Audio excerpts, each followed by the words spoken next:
if you came to this conference for the networking, stand up.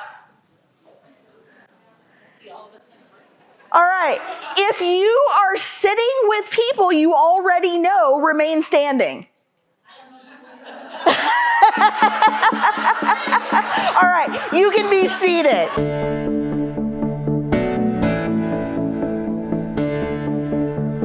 I thought networking was about schmoozy salesmanship for the longest time.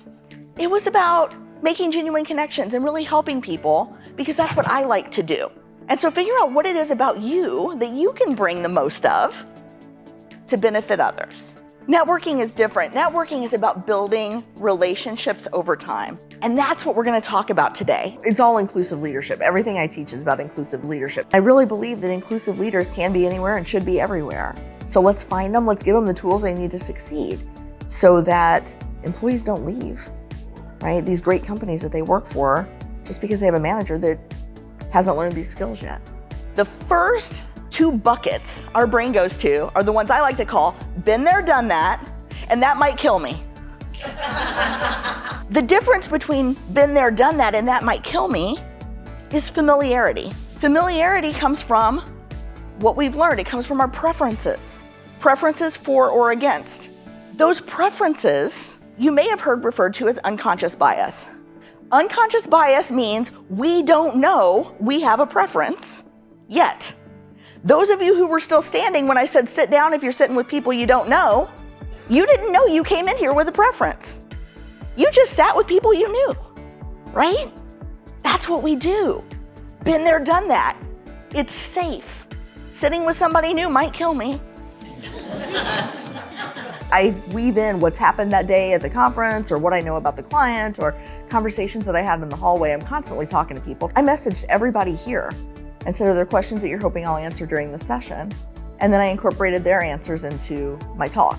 I loved the interactive nature of the card that was on our tables, and it's something I can take back and do with my team back at work and have them have that same experience without being here.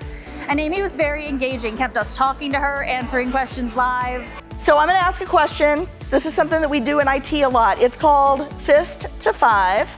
So I want you to tell me from 0 to 5, how many people do you have in your champ network? And if it's just one, please use your index finger. We need people in our network who have seen more than we have seen. We need to tap into the retirees, sorry, you're not done yet giving to your industry. Because we need your perspective. Because you see cycles and trends where we see peaks and valleys and no future, right? We need young people in our industry. We need to be connected to them because they consume the world differently than we do.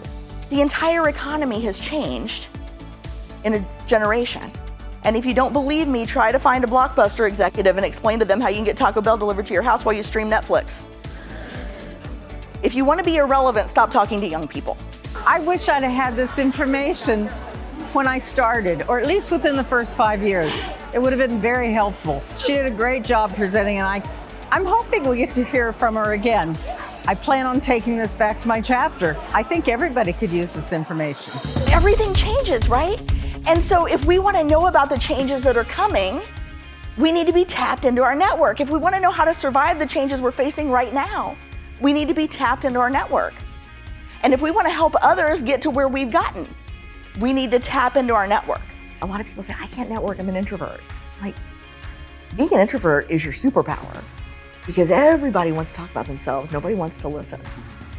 And so if you show up ready to listen and you ask good questions, everybody's going to walk away with a good feeling if you just ask them really good questions. I was a reclusive nerd. I worked with computers because I didn't want to work with people. And so I had to figure out how to make that transformation from reclusive nerd to inclusive leader. And now I help other people do that too. She provided the group with so much information on networking. She gave us relevant tips, practical tips that we can utilize in our day-to-day activities, our day-to-day life. She gave us an exercise, whereas my table partner and I were able to just have regular conversation. And it really helped me, as well as my table partner, come out of our shells and just start to make a connection. And again, utilizing Amy's tips, those are things that we can do in our day-to-day activities as we build those networks. If you've exchanged stories with these folks that get to the heart of who you both are, times when you've struggled, times when maybe you didn't live up to your values, times when you weren't the hero, Those are the stories that matter. And I bet the people that you're here with now, that you're sitting with now, you feel so connected to because you've had this exchange. And if I tell you my story and you tell me yours, our mirror neurons activate, we start to feel trust, we start to feel empathy for each other, we start to feel a connection. Stories build trust, and trust builds relationships, which is what networking is all about. So if we want to have the kinds of careers, the kinds of communities, the kinds of companies and organizations where we all feel valued, we got to do the work.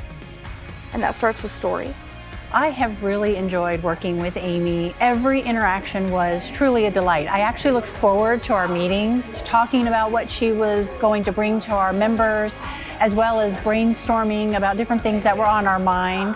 She has gone above and beyond, in my opinion, to make this overall conference and event a success for our members. She did extra things that we didn't ask her to do because she just really wanted to make sure this experience was fantastic, and it really was. The engagement with the audience was very dynamic and very personal and real, and I felt like she had known us for a long time. Very interactive, and we learned a lot together, and a lot of laughter and a lot of fun. I think lives change in little moments. Small micro epiphanies of people saying, oh, I could try that. And then they do, and it works. And sometimes we don't know how many steps we need to take before we figure out we're on the right path. But if we start doing the right things, the path starts to light up for us. Pretty soon it feels like a runway. Your heart can't be in the right place if you never move your feet.